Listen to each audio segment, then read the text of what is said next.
こんにちは。今回はワッフル編みを紹介します。これはワッフル編みでアクリルたわしを作りました。ワッフル編みはこのように縦横に凹凸のある引き上げ編みを編み入れて作る編み方です。表側はこのように凹凸があります。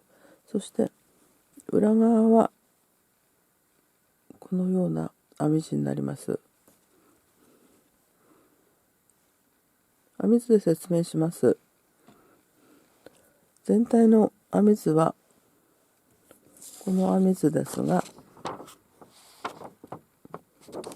このワッフル編みは作り目23目の鎖編みでできています。これでは分かりにくいので、こちらの小さい方の編み図で説明します。今回紹介しますのは11目のこの編み図で説明していきます。最初は鎖編み2目で立ち上がります。長編みを編みますが、ワッフル編みをしますとこの高さが低くなりますので、鎖編み2目で立ち上がり、鎖編みの裏山に長編みを編んで1段目は編みます。そして2段目は鎖編み2目で立ち上がり、引き上げ編みを編みます。この引き上げ編みの編み目記号は、こちらが長編みの表引き上げ編みの編み方です。これが少し太めの編み目記号で作ってあります。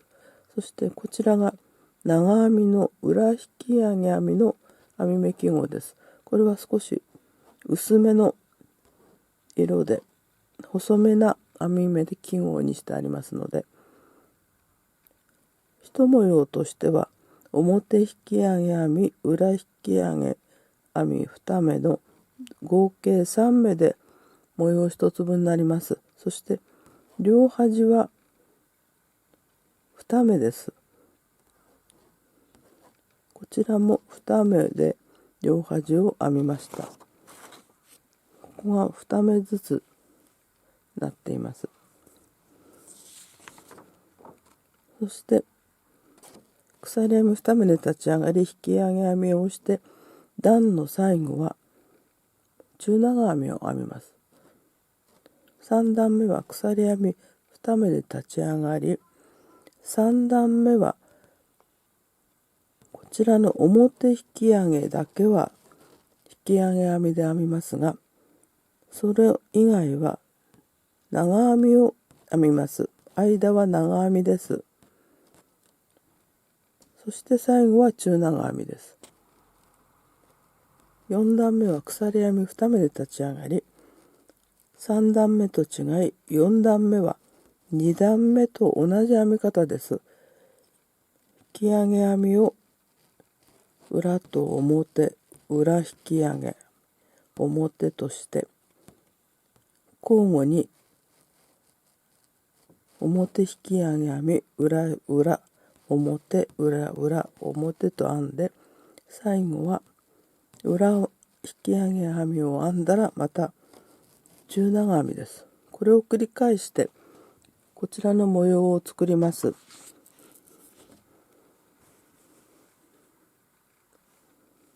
このような、ここが表引き上げ編みです。ずっとここは同じように表引き上げ編みを編みます。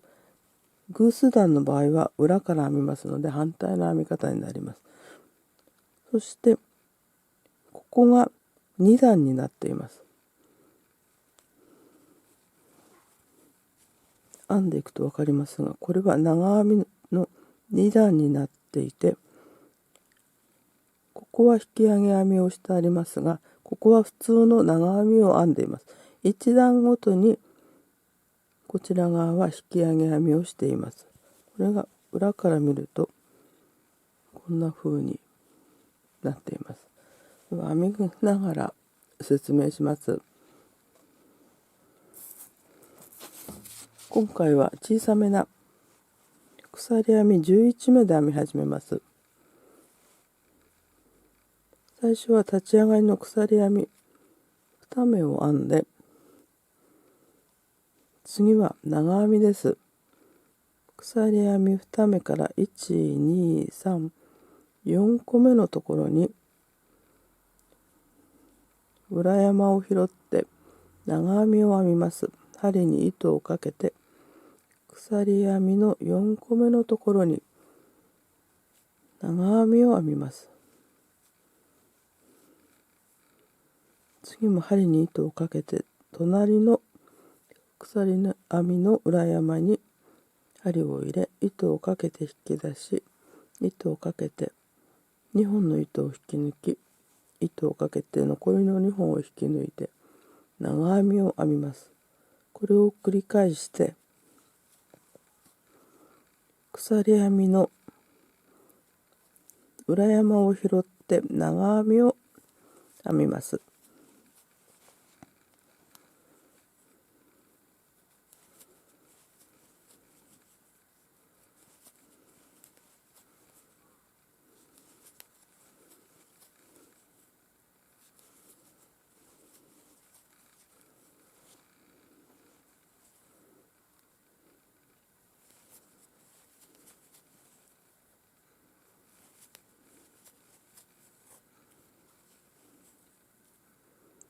1段目の長編みができました。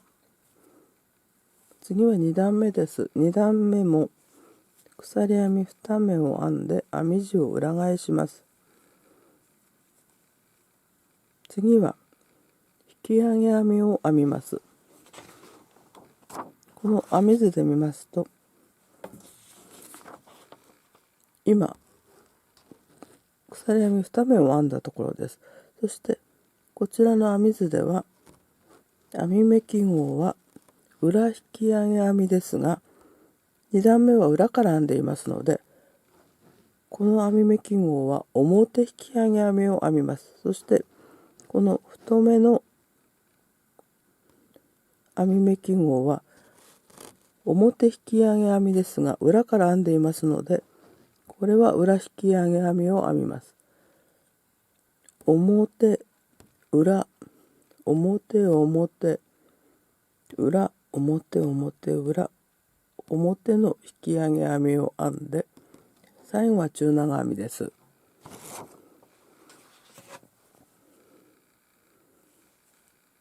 では最初の引き上げ編みは表引き上げ編みです。針に糸をかけて表側から前段の長編みの足を拾います。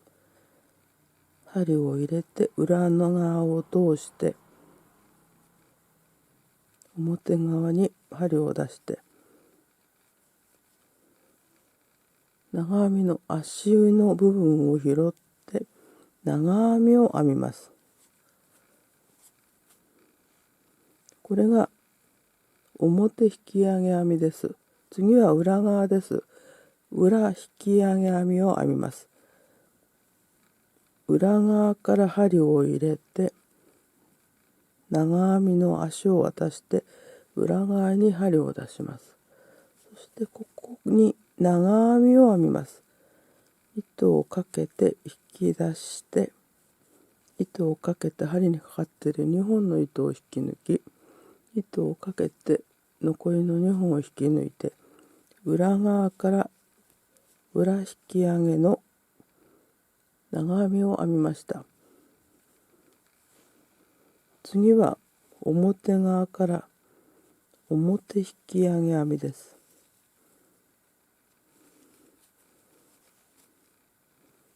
次も表側から針を入れ長編みの足を拾って表側から長編みを編みます。これで表引き上げ編みが2回できました。次は裏側からです。裏側から長編みの足を拾って長編みを編みます。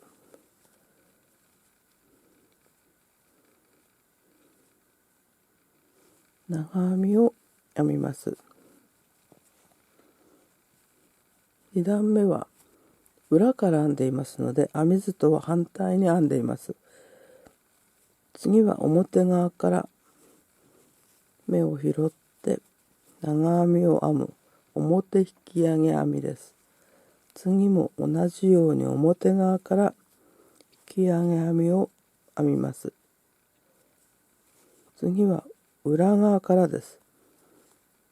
裏側から目を拾って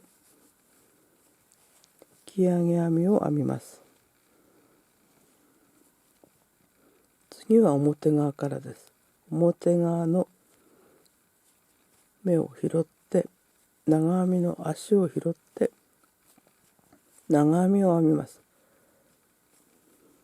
これが引き上げ編みになります。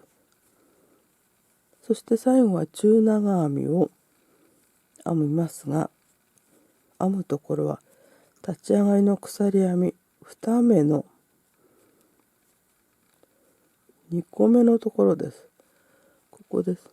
この鎖編みの2目の2個目のところに中長編みを編みます。中長編みは針に糸をかけて立ち上がりの鎖編みの頭のところに針を入れ、糸をかけて引き出し、糸をかけて針にかかっている糸を引き抜いて中長編みを編みます。これで2段目ができました。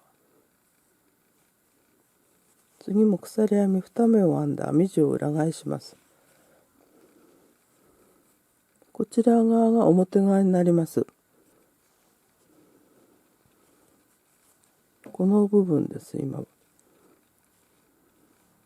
表側から見た形はこちらになります。3段目は表側から見て編みます。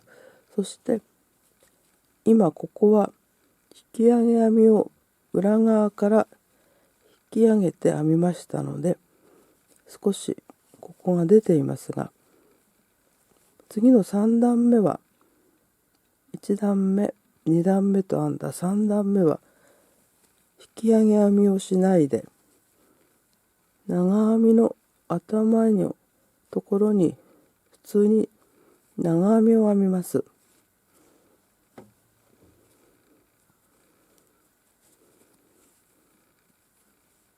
この裏側に引き上げたこの目の部分だけは長編みを編みます。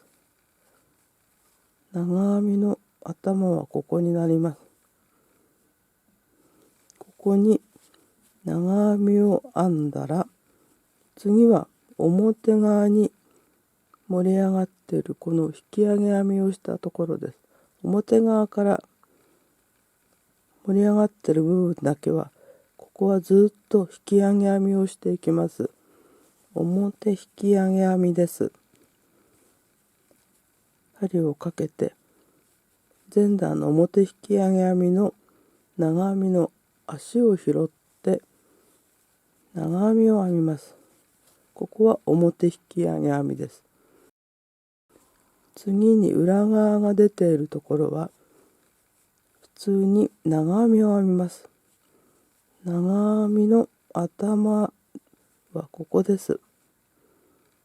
長編みの頭に長編みを編み、次も長編みの頭に長編みを編みます。そして次はこちらが出ていますので、ここの目は表引き上げ編みを編みます。次の2目は普通の長編みを編みます。長編みの頭に長編み、次も長編みの頭に長編みを編みます。この間は普通の長編みですから、ここの引き上げ編みをしたようには出てきません。そして次は表側が出ていますので、この目は表引き上げ編みを編み、次は出ていないので普通の長編みを編みます。そして最後は中長編みです。2段目の鎖編み2目の立ち上がりがこちらを向いていますので、この鎖編み2目の立ち上がりの2個目のところに中長編みを編みます。これで3段目ができました。次も鎖編み2目を編んで編み地を裏返します。こちらは裏側から見ることになります。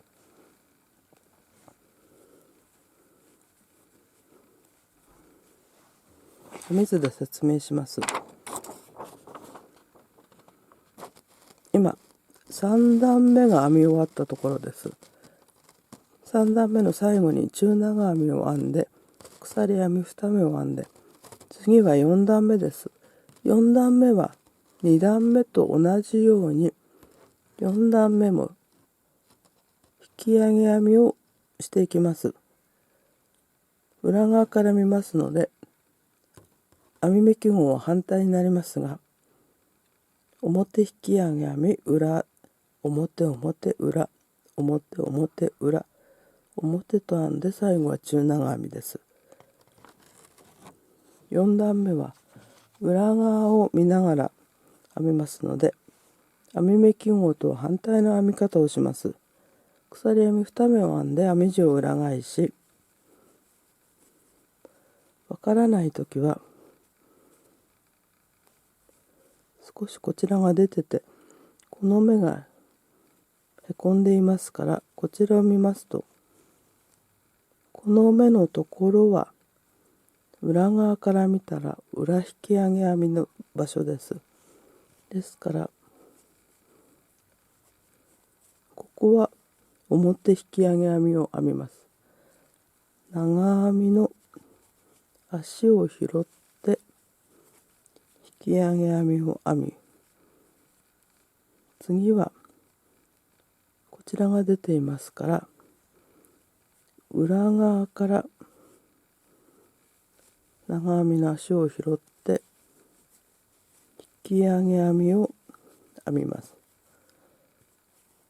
次はこの2本はこちら側から拾って引き上げ編みを編みます。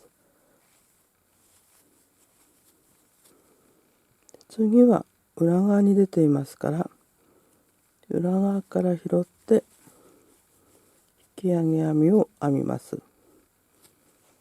これを繰り返します。こちらはこちらの表側で出ていますので表引き上げ編みです。裏側から見た時の表引き上げ編みです。そしてこちらは裏引き上げ編みです。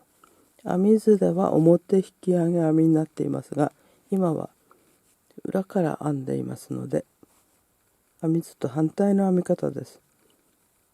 ここは表側が出ていますから表側から引き上げ編みをして、